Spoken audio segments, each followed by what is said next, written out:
हूणं वन्दित्तु सर्वसिद्धे ध्रुवमचलमणोवमं गतिं पत्ते वोच्छामि समय पाहुड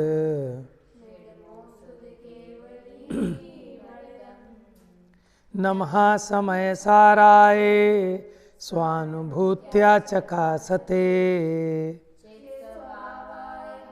जोर से।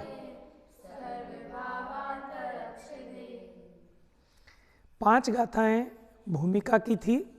छठी गाथा में विषय का निरूपण कर दिया कि वह शुद्धात्मा कौन है। कौन है कि अदिति है, कि ज्ञानम है, कि स्वस्ति है, कि वैदेही है, कि आज्ञा है ना। कौन है? प्रश्न तो ऐसा था, हम सोच रहे थे जवाब ऐसा आएगा, लेकिन जवाब कैसा आया? जो प्रमत्त नहीं, अप्रमत्त नहीं, जो ऐसा ज्ञायक भाव है। कैसा है ज्ञायक भाव? और ज्ञायक का मतलब क्या है? कि ज्ञेयाकार रूप होने से जिसके ज्ञायकता प्रसिद्ध है।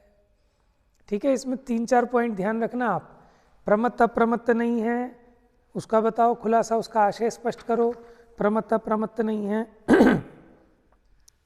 तो इसमें लिखा ना कि शुभाशुभ भाव उनके स्वभाव रूप परिणमित नहीं होता। लेकिन एक इम्पॉर्टेंट बात और थी कि द्रव्य के स्वभाव की अपेक्षा से देखा जाए तो, यानी अगर उसका स्वभाव देखो द्रव्य का, तो वो शुभाशुभ भाव रूप उनके स्वभाव रूप परिणमित नहीं होता। क्या लिखा?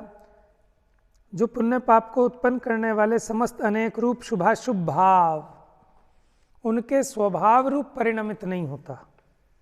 इसलिए प्रमत्त भी नहीं और अप्रमत्त भी नहीं है। वही समस्त अन्य द्रव्यों के भावों से भिन्न रूप से उपासित होता हुआ शुद्ध कहलाता है। खड़ी हो जाओ बेटा जरा 1 मिनट। आर्य, वो जो मोटे वाला ग्रंथ है ना, समय पाहुड़ लिखा है, एक बार लेके आओ जल्दी से। देखो भावार्थ पढ़ते हैं 2 मिनट में। अच्छा, दूसरा इसमें वही माने वही ज्ञायक भाव अन्य द्रव्यों के भावों से भिन्न रूप से उपासित होता हुआ क्या कहलाता है? शुद्ध कहलाता है। उपासित का मतलब समझा कि उसका श्रद्धान, उसका ज्ञान, उसका आचरण, यही उसकी उपासना है।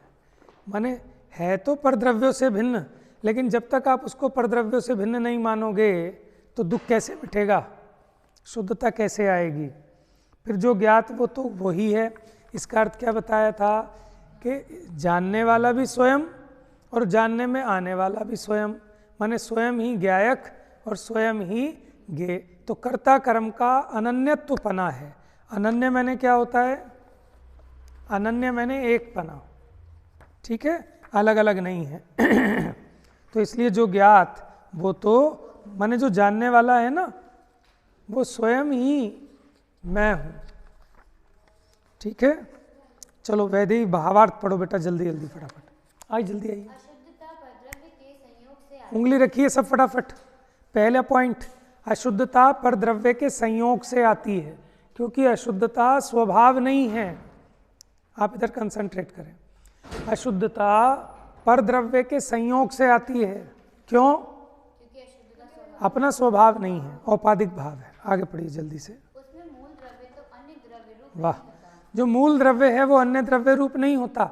अशुद्धता तो हुई, लेकिन मूल द्रव्य अन्य द्रव्य रूप नहीं हो। जैसे जीव जीव रहा, जीव कर्म नहीं हो गया, जीव देह नहीं हुआ। अनिमेषा पढ़िए आगे। मात्र पर द्रव्य की निमित्त से अवस्था मलिन हो जाती है। क्या मलिन हो जाती है? लेकिन अवस्था किसकी? हाँ, ऐसा थोड़ी ना है कि अवस्था कोई अलग है और जीव कोई अलग है। जीव की अवस्था मलिन होती है। दृष्टि से तो द्रव्य जो है वही है, और पर्याय दृष्टि से देखा जाए तो मलिन ही दिखाई देता है। मलिन ही के नीचे अंडरलाइन करो। बात समझ गए कि अगर पर्याय दृष्टि से देखते हैं तो ये मलिन ही दिखाई देता है संसार दशा में। आगे पढ़िए। इसी प्रकार आत्मा का स्वभाव ज्ञायत्व मात्र है, और उसकी अवस्था पुद्गल कर्म के निमित्त से रागादि रूप मलिन है, और वह पर्याय है। ठीक है। पर्याय दृष्टि से देखा जाए तो वह मलिन ही दिखाई देता है, और द्रव्य गायत्व तो गायत्व ही है, यह कहीं जड़त्व नहीं हुआ। देखो इसका मतलब क्या है कि गायक गायक रहा, गायक जड़ नहीं हुआ। ये इंपॉर्टेंट बात है। इसका नाम है शुद्धता, ये द्रव्य की शुद्धता है। यहाँ द्रव्य दृष्टि को प्रधान करके कहा है। जो प्रमत्त अप्रमत्त के भेद हैं वे परद्रव्य के संयोग जनित पर्याय हैं। सुनो, संयोग जनित के नीचे अंडरलाइन करो, यही वो प्रश्न था जो मैं कल कह रहा था ना। मैंने किसी से कहा कि जैसे सम्यक दर्शन, वीतरागता, ये तो परद्रव्य की वियोग जनित पर्याय हैं, संयोग जनित नहीं है। संयोग जनित कौन सी होती है? जो कर्म के उदय से हो, जैसे मोह राग द्वेष, ये तो परद्रव्य के संयोग जनित पर्याय है, क्योंकि लिखा ना अशुद्धता परद्रव्य के संयोग से आती है। लेकिन स्वभाव के लिए पर के संयोग की आवश्यकता अपितु वियोग की होती है, उसका वियोग होने पर। तो यहाँ क्या लिखा है इसमें, पढ़ना बेटा एक बार फिर दोबारा यही वाली लाइन। पर्याय दृष्टि से देखा जाए तो वह मलिन ही दिखाई देता है, और द्रव्य दृष्टि से देखा जाए तो ज्ञातत्व ही है। कहाँ से दोबारा से पढ़ रहे हो? नहीं, ये वाली लाइन, द्रव्य दृष्टि को प्रदान करके कहा है। जो प्रमत्त अप्रमत्त के भेद हैं वे परद्रव्य की संयोग जनित पर्याय हैं। कैसी हैं? इसका मतलब विभाव की बात है। किसकी बात है? क्योंकि संयोग और स्वभाव परद्रव्य की संयोग जनित नहीं होता। समझ में आया? पढ़ो बेटा। यह अशुद्धता द्रव्य दृष्टि में गौण है। देखो दो दृष्टियां हैं देखने वाली वस्तु को, एक द्रव्य दृष्टि, एक पर्याय। द्रव्य दृष्टि से देखते हैं तो उसका मूल स्वभाव दिखता है, तो स्वभाव से देखें तो आत्मा अशुद्ध नहीं दिखेगा। लेकिन जब हम उसकी अवस्था की दृष्टि से देखें तो वह अशुद्ध दिखेगा। जैसे आपकी सोने की अंगूठी नाली में गिर गई, उठाओगे कि नहीं उठाओगे? तो शुद्ध है कि अशुद्ध है? वो शुद्ध है। ऐसे ही पहन लोगे उसको बिना धोए? धो क्यों रहे हो अगर शुद्ध है तो? क्यों भाई ज्ञानम? पर्याय में अशुद्धता है, तो पर्याय मत उठाओ, द्रव्य उठा लो। पॉसिबल नहीं है, क्योंकि द्रव्य और पर्याय कोई अलग अलग नहीं है कि अंगूठी तो उसी में पड़ी रहने तो सोना सोना उठा लो। समझ में आया? इसी प्रकार आत्मा, द्रव्य और उसकी पर्याय कोई अलग अलग तो है नहीं, ठीक है। लेकिन अब देखने की दृष्टि है कि हमने क्यों उठाया, क्योंकि हमें पता था कि सोना कोई लोहा नहीं बन गया। सोना मैल में गिरने पर भी वो मैल रूप नहीं हुआ, सोना तो सोना रहा।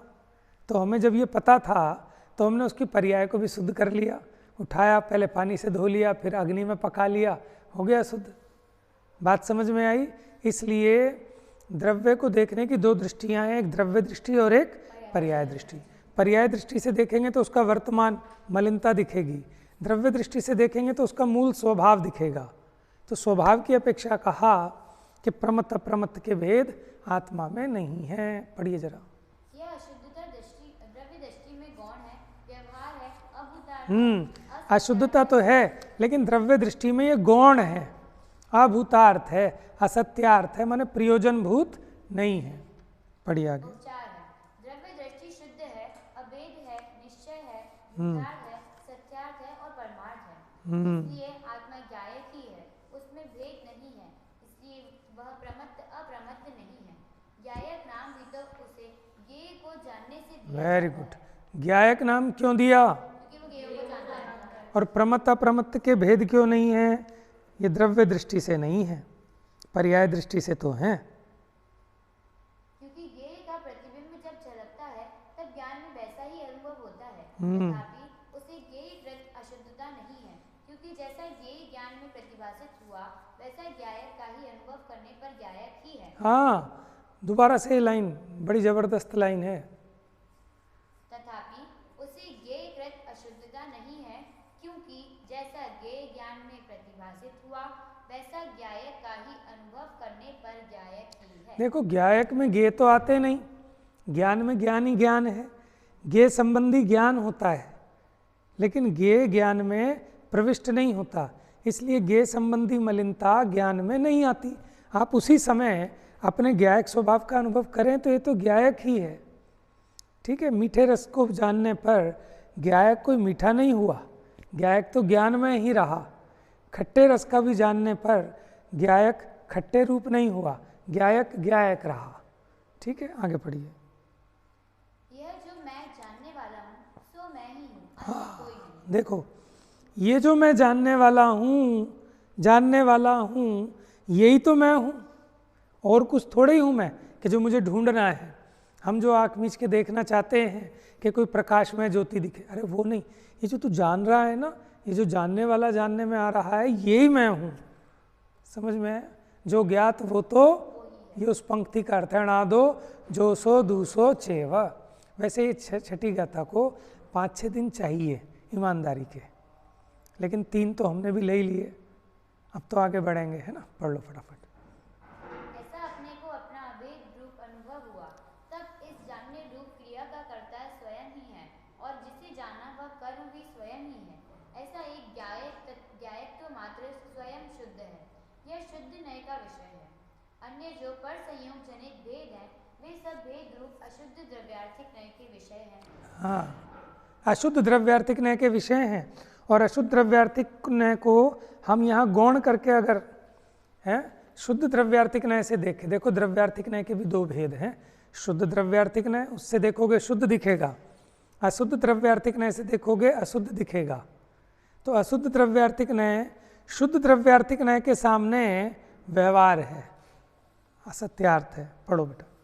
अशुद्ध द्रव्यार्थिक नय विशुद्ध द्रव्य में की दृष्टि में पर्यायार्थिक ही है, इसलिए व्यवहार नय ही है, ऐसा आशय समझना चाहिए। अब आगे इंपॉर्टेंट बात, अनेकांत की स्थापना। ध्यान से सुनना बेटा, ध्यान से, बस आपको अपने आप आएगा समझ में। अभी हल्का हल्का आएगा, टाइम बाय टाइम और अधिक अधिक आएगा। माने आपके अंदर ना जिनवानी को पढ़ने की, समझने की निष्पक्षता आ जाए। क्या आ जाए? हठाग्रह छूट जाए।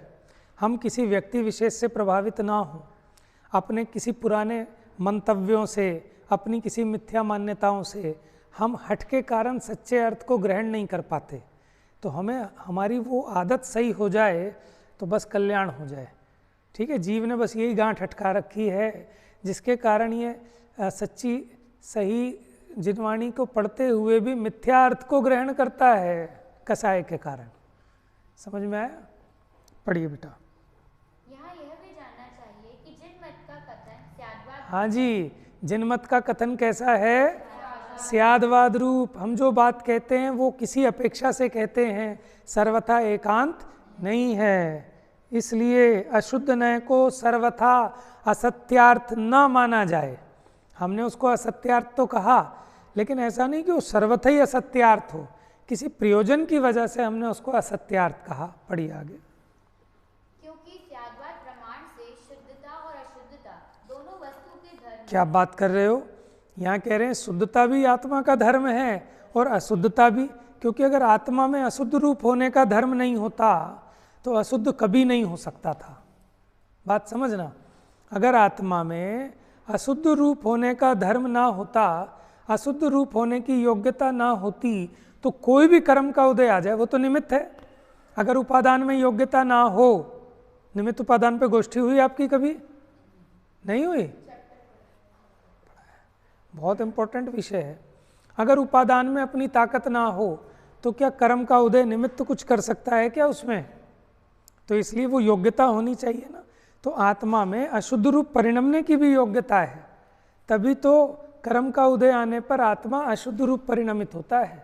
अगर आत्मा में अशुद्ध रूप होने की शक्ति ही ना होती तो तीनों लोक मिल जाते, कितने ही कर्म के उदय आ जाएं, ये क्रोध रूप हो ही नहीं सकता था, लेकिन हुआ। इसका मतलब इसमें उस रूप परिणमने का भी धर्म है। जीव और पुद्गल इन दोनों में ये स्वभाव रूप परिणमे, ऐसी भी योग्यता है, विभाव रूप परिणमे, ऐसी भी योग्यता है। पढ़िए। और वस्तु धर्म वस्तु का सत्व है। हाँ, वो उसकी सत्ता है, जो भी उसका धर्म है वो वस्तु की सत्ता है। अंतर मात्र इतना ही है कि अशुद्धता परद्रव्य के संयोग से होती है। अशुद्ध नय को यहाँ हे कहा है, क्योंकि अशुद्ध नय का विषय संसार है और संसार में आत्मा क्लेश भोगता है। हाँ, ये इम्पोर्टेंट बात है कि हम यहाँ क्यों गौण कर रहे हैं अशुद्ध नय को, क्योंकि अशुद्ध नय का विषय क्या है, संसार।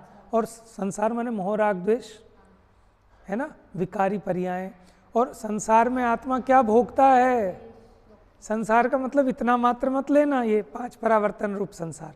संसार माने मोह राग द्वेष, लिख लो एक जगह, संसार इज इक्वल टू मोह राग द्वेष, वही संसार है। लिख ले बेटा फटाफट, ज्ञानम,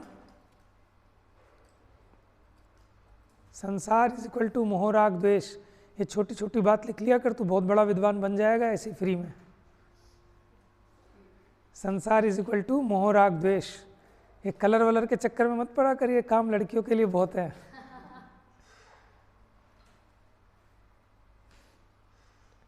कापी को सजाना, आत्मा को सजाना, ये उसका द्योतक है, अच्छी बात है, मैं इसका निषेध नहीं कर रहा, बहुत अच्छी बात है। इससे पता लगता है कि आप किस चीज़ को कितनी इम्पोर्टेंस दे रहे हो, है ना। आपकी जिनवाणी सुंदर, आपकी कॉपी सुंदर, आपके भाव भी सुंदर होंगे, लेकिन ये कॉपी वॉपी सब सुंदर हो जाएं और भावों पे ध्यान ना दें तो फिर उसकी निरर्थकता ठहरेगी। जैसे हमने बहुत सुंदर वस्त्र पहने हो, बहुत सुंदर हमने अपना चेहरा बनाया हो, लेकिन भाव मलिन हो। आप बताओ, जगत में भी हमें अच्छा कौन लगता है?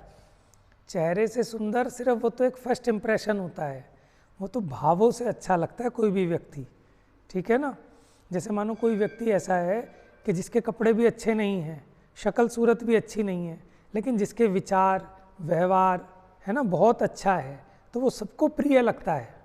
और कोई व्यक्ति बहुत सुंदर कपड़े भी पहनता है, बहुत सुंदर भी दिखता है, लेकिन उसका आचार विचार व्यवहार बहुत गंदा है, तो सब लोग उसकी निंदा और बुराई करते हैं।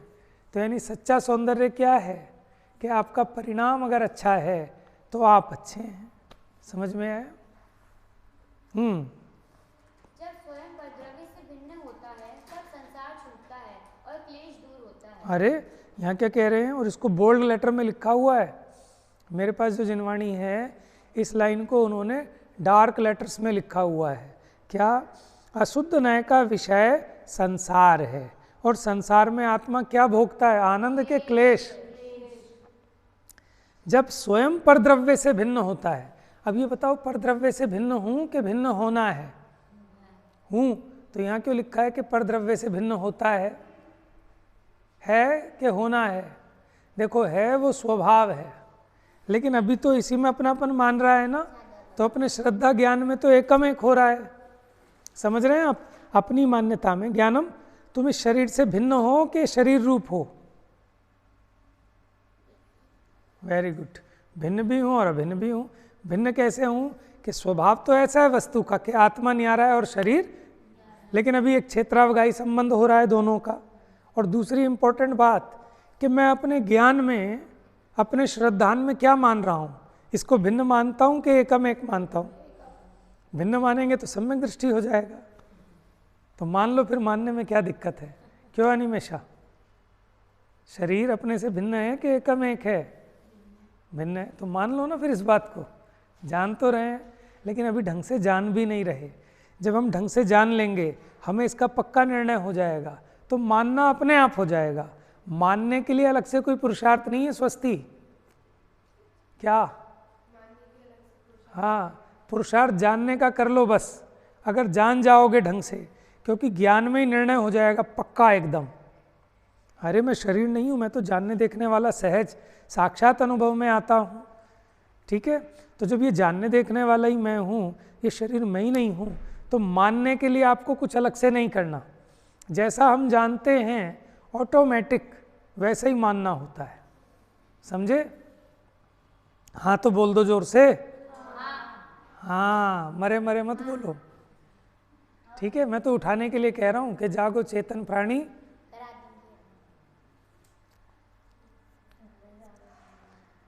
वैदे ही नहीं सोती कभी बस क्लास में, नहीं सोती। कभी कभी आलस आता रहता है। परसों तरसों मैंने टोका था। नहीं, ऐसे तो कोई भी नहीं सोता। सोने का मतलब यही होता है कि आप बैठे यहाँ हैं, लेकिन कहीं ना कहीं आपको प्रमाद आता है, ठीक है। अब क्यों आता है प्रमाद, ये आप कारण ढूंढो। नींद पूरी नहीं होती तो प्रमाद आता है, ठीक है, कोई सेहत में तबीयत में कोई खराबी हो तो प्रमाद आता है, रुचि ना लगे तो प्रमाद आता है। हमें अपना कारण खुद खोज के उसको करेक्ट करना है, ठीक है। आगे आगे शिफ्ट हो जाओ बेटा, एक इधर एक उधर बैठ जाओ जल्दी से, इतना टाइम नहीं होता उसके। हाँ, इसके साथ बैठ जाओ, अनिमेशा के साथ, उधर बैठ जाओ बेटा, आर्या के साथ। और मेरी बात का बुरा मत मानना भैया, मानोगे तो अपना नुकसान करोगे, मैं तो अच्छी और सच्ची बात कहता हूँ, ठीक है। इस प्रकार दुख मिटाने के लिए शुद्ध न्याय का उपदेश तो शुद्ध न्याय का उपदेश प्रदान करके क्यों दिया? दुख मिटाने के लिए। हमारा प्रयोजन क्या है? दुख दूर करना, सुखी होना। तो हमारा प्रयोजन ये, प्रयोजन जैसे भी मैंने आपको सोना बताया, तो आपको समझाना पड़ेगा ना, अरे भैया सोना, जैसे मान लो बच्चे को एक अंगूठी दिलाई सोने की और उसकी नाली में गिर गई, वो उठाता ही नहीं, नहीं गंदी हो गई, छीछी वाली। हम कहे बेटा गंदी नहीं है, ये गंदी नहीं है। कैसी बात कर रहे हो पापा, ये तो बहुत गंदी है। कि नहीं गंदी नहीं है, ठीक है। तो हम क्यों समझा रहे हैं उसको कि गंदी नहीं है? प्रयोजन की अपेक्षा, बड़ा कीमती होता है सोना, नुकसान हो जाएगा, इसलिए इसको उठा ले। प्रयोजन क्या है कि इसको उठा ले। क्यों? क्योंकि वो सोना देखा जाए तो लोहा नहीं हो गया, सोना पीतल नहीं बन गया, सोना मैले में गिरने पर भी सोना मैल नहीं हुआ, तो हम उसको निकाल कर धोकर अग्नि में पकाकर शुद्ध कर लेंगे। समझ में? ऐसे ही आत्मा अशुद्ध होने पर भी अशुद्ध, पहली क्लास में लिखाया था आपको कि राग होने पर भी आत्मा रागी नहीं हो गया, मतलब ये उसका स्वभाव नहीं हुआ। चलिए पढ़िए इसको। अशुद्ध न्याय को सत्यार्थ असत्यार्थ कहने से यह न समझना चाहिए कि आकाश के फूल की भांति वह वस्तु धर्म सर्वथा ही हाँ, हम कहते हैं आत्मा रागी नहीं हुआ, तो ये मत समझ लेना जैसे आकाश के फूल होते ही नहीं, ऐसे आत्मा में राग होता ही नहीं, ऐसा नहीं है, अपेक्षा से कहा है। पढ़िए। ऐसा सर्वथा एकांत समझने से मिथ्या। हाँ, अगर ऐसा एकांत मान लिया आपने इस गाथा को पढ़कर, तो पहले ही दुखी थे और उसको गाढ़ा कर लोगे मिथ्यात्व को, तो एकांत मिथ्यात्व हो जाएगा। जैसे दूध गुड़ पीता हुआ भी सर्प विष को नहीं तजे, सांप को दूध और गुड़ भी पिलाओ, मीठा दूध भी, तो भी वो जहर नहीं छोड़ता। ऐसी एकांतवादी मिथ्या दृष्टि अज्ञानी हठग्राही सच्चे शास्त्र को पढ़ता हुआ भी है अपने मिथ्यात्व का ही पोषण करता है, दूध पीकर भी जहर बनाता है। पढ़िए आगे। इसलिए स्यादवाद की शरण लेकर शुद्ध न्याय का आलंबन लेना चाहिए। स्यादवाद को जिंदगी में मत छोड़ना, स्यादवाद की शरण लेकर शुद्ध न्याय का आलंबन लेना, क्योंकि हम मुख्य गौण करते हैं, निषेध नहीं करते दूसरे पक्ष का। पढ़िए। स्वरूप की प्राप्ति होने के बाद शुद्ध न्याय का भी आलंबन नहीं रहता। हाँ, उसका कोई पक्ष नहीं रहता। बोलिए। जो वस्तु स्वरूप है वह है, यह प्रमाण दृष्टि है, इसका फल वितरागता है, इस प्रकार निश्चय करना योग्य है। यहाँ अर्थात ज्ञाय भाव प्रमत्त अप्रमत्त नहीं है, ऐसा कहा है। वहाँ गुणस्थानों की परिपाटी में छठे गुणस्थान तक प्रमत्त और सातवें से लेकर अप्रमत्त कहलाता है। हाँ जी, ये तो आपको पता ही है। गुणस्थानों में पहले जो प्रमत्त है ना, अंत दीपक है, क्योंकि छठे से पहले के सारे प्रमत्त हैं, और सातवां अप्रमत्त आदि दीपक है, क्योंकि सातवें से लेकर आगे तक के सारे अप्रमत्त हैं। तो गुणस्थानों की परिपाटी में इस प्रकार, और ये जो गुणस्थानों का निरूपण है ये अशुद्ध न्याय की कथनी में है, ठीक है। तो लगभग हमने कोशिश ये की है कि पॉइंट सारे क्लियर कर लें, जो आए कम से कम एक बार आपके कानों में पढ़ तो जाए। अब एक पॉइंट आपका छूट रहा है, वो मैं यहाँ से लेता हूँ। जैसे नाचार्य की टीका है, क्योंकि प्रमत्त अप्रमत्त का अर्थ कर रहे हैं ना हम, नॉर्मली हम प्रमत्त अप्रमत्त का अर्थ क्या करते हैं? प्रमत्त माने अशुद्धता और अप्रमत्त माने शुद्धता। लेकिन आप देखो जैसे नाचार्य क्या कह रहे हैं, नवि होदि अपमत्तो न पमत्तो। देखो इसका अर्थ, शुद्ध द्रव्यार्थिक न्याय से, शुद्ध द्रव्यार्थिक न्याय से आत्मा के शुभ अशुभ भाव रूप परिणमन का अभाव होने से, क्या लिखा उन्होंने? आत्मा के शुभ अशुभ भाव रूप परिणमन का अभाव होने से। तो शुभ अशुभ भाव रूप आत्मा परिणमित होता है कि नहीं होता? हाँ, स्वभाव तो नहीं है, लेकिन शुभ अशुभ रूप परिणमित होता है कि नहीं होता है? होता है। तो यहाँ क्यों कह रहे हैं कि नहीं होता? शुद्ध द्रव्यार्थिक नय से। किससे? शुद्ध द्रव्यार्थिक नय क्या करता है कि परिणमन को गौण करता है। क्या करता है? इसलिए वो कह रहे हैं कि शुभ अशुभ भाव रूप परिणमित नहीं होता। एक बात। दूसरी बात, प्रमत्त अप्रमत्त का अर्थ क्या किया इन्होंने? अप्रमत्त और पहले लिखा नवी होदी अपमत्तो, अपमत्तो। तो अप्रमत्त का अर्थ किया शुभ भाव और प्रमत्त का अर्थ किया अशुभ भाव। लिख लो आप, एक जगह लिख लेना, तात्पर्य वृत्ति। तात्पर्य वृत्ति लिखो बेटा फटाफट, मैं बताऊं?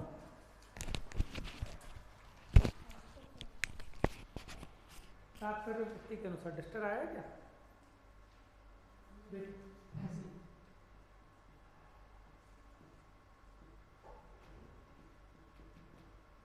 तात्पर्य वृत्ति के हिसाब से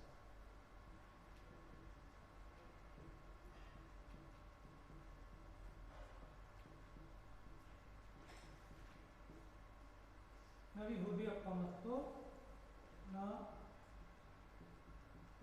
अपमत्तो। तो इसका अर्थ किया शुभ द्रव्यार्थिक नय से आत्मा शुभ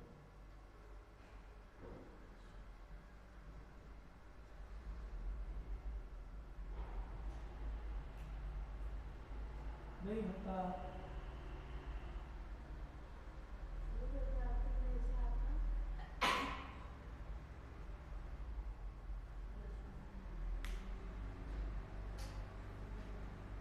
लिख लिया?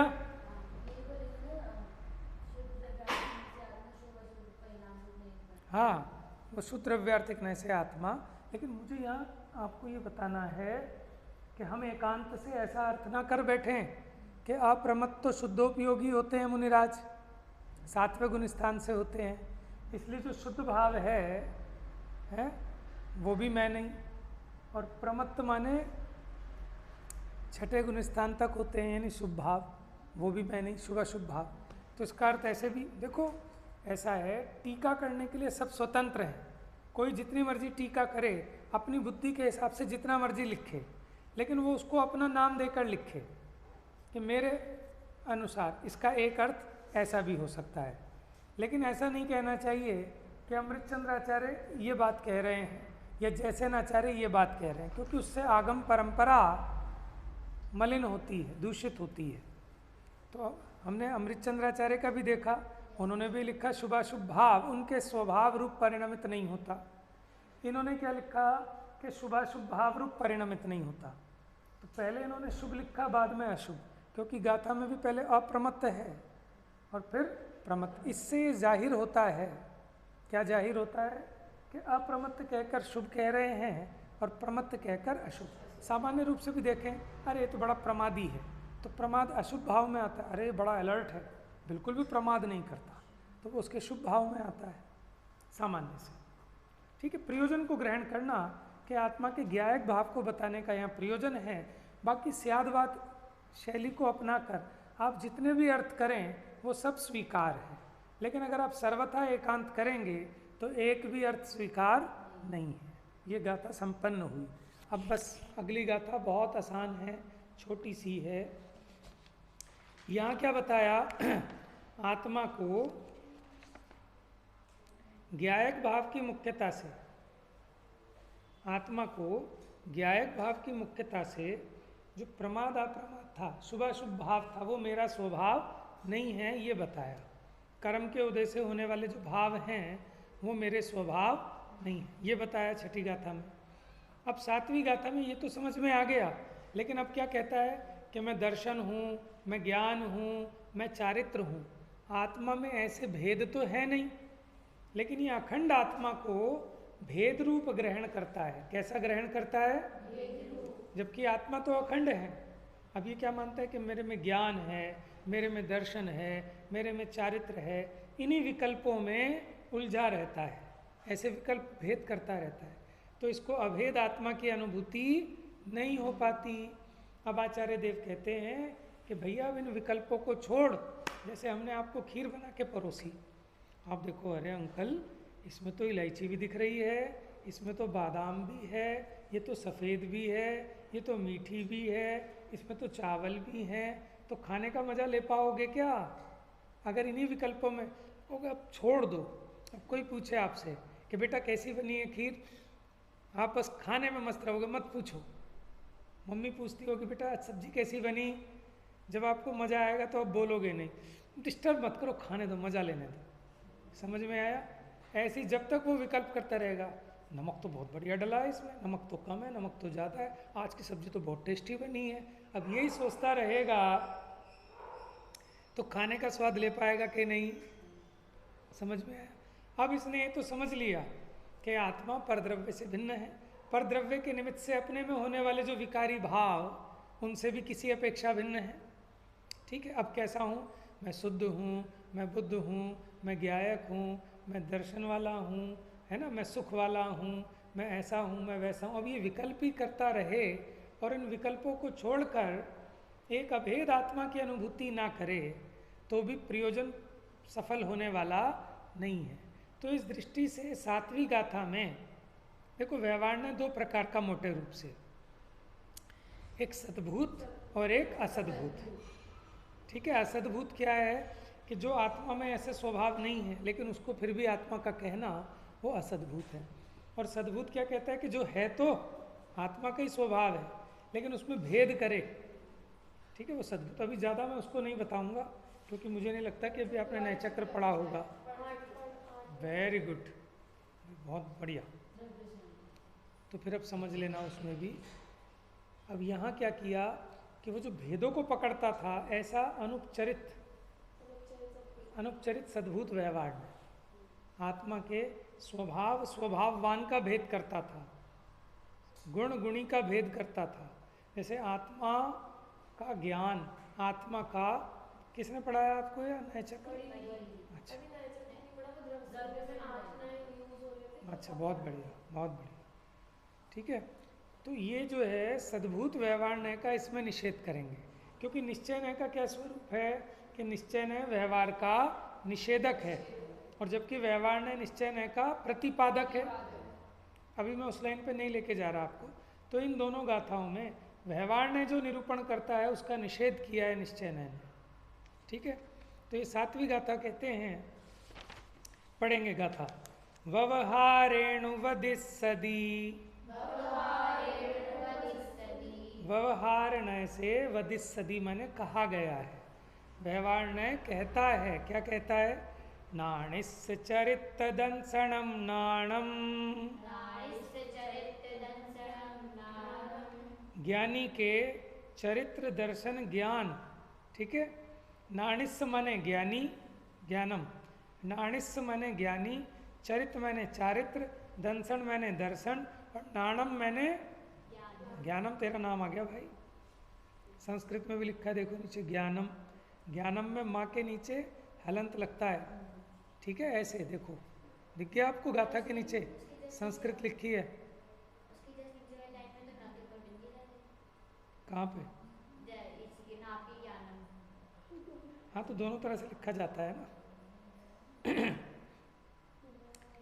तो ये पहली लाइन समझ में आई। व्यवहार नय वदिस्सदी, व्यवहार नय कहता है क्या कि ज्ञानी के दर्शन है, ज्ञान है, चारित्र है। भेद करके कहा ना, ज्ञानी के दर्शन है, ज्ञानी के ज्ञान है, ज्ञानी के चारित्र है। नवीनाणम न चरितम, अब मैंने गड़बड़ कर दी, यहाँ अवरोह होना था, मैंने आरोह कर दिया। ठीक है, सेकंड लाइन में नीचे आना था लेकिन मैंने ऊपर। नवीनाणम न चरितम, समझ गया भैया? मैं अवरोह आगे उतर गया नीचे। पहाड़ पे चढ़ना है फिर उतरना है। न दंसणम जान गो शुद्धो, यहाँ तो क्या कह रहे हैं? नवीनाणम न चरितम, नहीं है, ज्ञान भी नहीं है, चारित्र भी नहीं है, दर्शन भी नहीं है।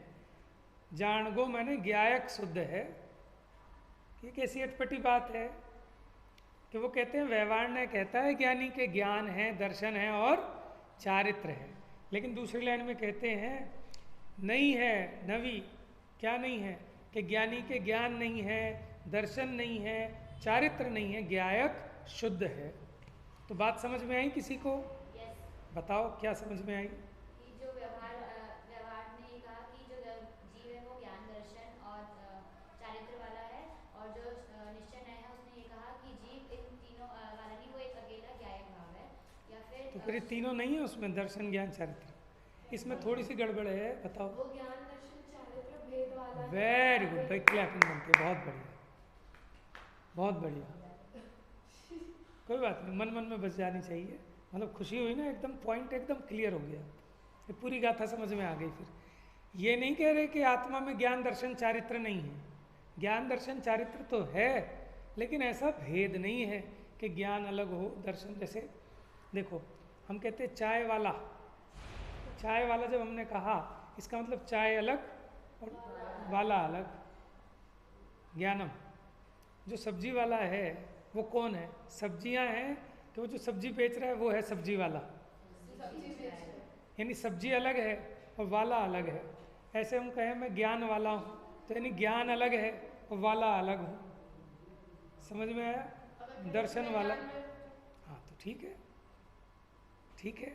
लेकिन फिर आप मैं ज्ञान दर्शन चारित्र में हूँ, देखो ये तो भाषा है, ये वाचक से वाच्य को पकड़ना है। जब हम मैं कहते हैं तो उसमें अभेद बना लेते हैं शब्द से, वाला कहते हैं तो समझ में आता है ज्ञान वाला, दर्शन वाला, चारित्र, यानी ज्ञान अलग और मैं अलग, दर्शन अलग, दो में ऐसा दो का भेद खड़ा हुआ ना, इसको कहते हैं लक्षण लक्ष्य भेद, स्वभाव स्वभाववान, गुण गुणी, ऐसा जो भेद है ये भी व्यवहार है। कौन सा व्यवहार है? अनुपचरित सद्भूत व्यवहार है। गुण गुणी में भेद करने वाला अनुपचरित सद्भूत व्यवहार है।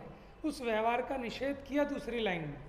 निश्चय ने बस इतना ही कहता है नहीं है, जैसा व्यवहार ने कहता है, सुनो इधर, जैसा व्यवहार ने कहा, निश्चय ने कहता है नहीं है ऐसा। बस निश्चय ने की बोली कैसे होती? न इति, ऐसा नहीं है। तो दूसरी लाइन निश्चय ने की है कि नहीं है ऐसा। कैसा? जैसा व्यवहार ने कहा। तो फिर कैसा? ज्ञायक शुद्ध है। क्या कहा निश्चय ने? क्यों? क्योंकि उसमें ऐसा भेद नहीं है, क्योंकि वो भेदों के आश्रय से आत्मानुभूति नहीं होती, इसलिए उन भेदों का भी निषेध किया, इसलिए ज्ञायक शुद्ध है। शुद्धात्मानुभूति तभी होगी। क्लियर? तो सातवीं गाथा भी क्लियर हो गई। इसकी टीका 2 मिनट में पढ़ेंगे। कौन पढ़ेगा फास्ट एकदम? आर्या, स्पीडली और जोर से बुलंद आवाज में, ताकि यहाँ पे भी रिकॉर्डिंग में भी आ जाए, सुनने वालों को भी समझ में आए। इस ज्ञायक आत्मा को बंध पर्याय के निमित्त से हाँ, असुरता को दूर रहो, किंतु उसके दर्शन ज्ञान चारित्र भी विद्यमान नहीं है। ओहो, दर्शन ज्ञान चारित्र भी विद्यमान नहीं है कि पर द्रव्य के निमित्त से होने वाली अशुद्धता, जिसको कि हमने छठी गाथा में निषेध कर दिया, वो तो दूर ही रहो। इसके तो दर्शन ज्ञान चारित्र भी विद्यमान नहीं है। इसका अर्थ सही कर लेना। आप ये मत कहना कि आत्मा में दर्शन ज्ञान चारित्र है ही नहीं, माने उसका भेद नहीं है। क्या नहीं है? पढ़ो। क्योंकि अनंत धर्मों वाले एक धर्मी में जो निसनात नहीं है, उसके निकट ऐसे निकटवर्ती शिष्य जन को धर्मी को बतलाने वाले कतिपय धर्मों के द्वारा उपदेश करते हुए आचार्यों का, यद्यपि धर्म और धर्मी का स्वभाव से अंडरलाइन करो इसे। ये किसके लिए हम उपदेश देके समझा रहे हैं?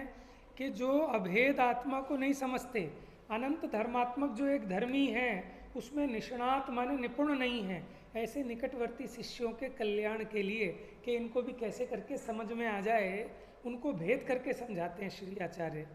वैसे तो माने धर्म और धर्मी में स्वभाव से अभेद है कि कहीं कोई धर्म हो अलग और ये धर्मी में अलग, ऐसा कोई भेद तो नहीं है। फिर भी नाम से भेद करके व्यवहार मात्र से ही ऐसा उपदेश समझना। पढ़िए आगे। यद्यपि धर्म और धर्मी का स्वभाव से अभेद है, तथापि नाम से भेद करके व्यवहार मात्र से ही ऐसा उपदेश है कि ज्ञानी के दर्शन है, ज्ञान है, चारित्र है। किंतु परमार्थ से देखा जाए तो अनंत पर्यायों को एक द्रव्य पी गया होने। घबरा क्यों रही हो? अजीब सी लाइन है कि अनंत पर्यायों को एक द्रव्य पी गया होने से। पी गया माने वो उसमें ही है, उसमें ही है, माने द्रव्य पर्यायों को पी गया। ओहो, बहुत अच्छे से ध्यान से याद रखना है बात। मूल टीका में गाथा में बात है ये आचार्य की, क्या कि अनंत पर्यायों को आप ऐसी चर्चा ना दूसरों से किया करो ताकि कुछ नए नए प्रश्न आए, अच्छी अच्छी शंकाएं आए। आप बताया करो सबको आपस में, जिसको आप समझते हो कि थोड़े समझदार हैं, ज्ञानी हैं, उनसे शेयर किया करो कि आज हमने ये बात पढ़ी, आपसे सीनियर तो कोई है नहीं, कोई बात नहीं, कि आज ये बात पढ़ी कि अनंत पर्यायों को एक द्रव्य पी गया है। और जबकि हम ऐसा भी पढ़ते हैं कि पर्याय तो बाहर बाहर रहती हैं, पर्याय दूर रहो, पर्यायों से भी भिन्न रहता हूँ, मैं ज्ञायक हूँ, है ना, भजन पढ़ते हो ना, पर्यायों के पार देख ले, आप स्वयं भगवान हैं। मैं चेतन हूँ जड़ पुद्गल से भिन्न सदा ही रहता हूँ, अशुभ तो दूर रहो पर्याय से भी भिन्न। अब यहाँ उल्टा लिख रहे हैं कि अनंत पर्यायों को एक द्रव्य पी गया, तो फिर या तो आप भजन गलत गा रहे हो या इन्होंने गलत लिख दिया। अब कोई भजन ऐसा बनाओ, आप बनाओ स्वस्ति कौन वैदेही जो आप लोग गाने वाले हो, आप बनाओ ऐसा कोई सुंदर सा भजन इस टीकाओं पे लेके। ऐसे ही भजन बनते हैं कि मैं ऐसा द्रव्य हूँ कि अनंत पर्यायों को पी गया हूँ। पता तो चले लोगों को, कान में सुनने में मिले कि ऐसा कैसे, तब स्यादवाद समझ में आएगा। अभी तक तो सबने ही सुना है कि पर्यायों से पार हूँ, लेकिन अब ये भी सुनने में आए कि अनंत पर्यायों को पी गया हूँ। फिर ये चर्चा खुलेगी, फिर लोग पूछेंगे भाई बताओ तो कैसे, फिर आप बताना। खोलो गाथा नंबर 7, कर दो बेटा इसको फिनिश, पूरा करके बता। होने से जो एक है, ऐसे कुछ मिले हुए आस्वाद वाले अभेद एक स्वाभाविक तत्व का अनुभव करने वाले को दर्शन भी नहीं है, हाँ, ज्ञान भी नहीं है। जो अभेद का अनुभव करता है उसको भेदों का अनुभव उसे नहीं दिखता, ज्ञान है कि दर्शन है कि चारित्र है। अर्जुन ने निशाना लगाया चिड़िया की आँख पर, गुरुदेव ने पूछा पेड़ दिख रहा है कि नहीं, चिड़िया दिख रही है कि नहीं, कुछ नहीं, उसको सिर्फ एक दिख रहा है जो अपना लक्ष्य है। ऐसे ज्ञानी को एक अभेद ज्ञायक अनुभव में आता है, वहाँ ऐसे विकल्प भेद खड़े नहीं होते। इस प्रकार हो गया पूरा बेटा। जावा अनंत धर्मणस्तत्वं पश्यन्ति प्रत्यगात्मना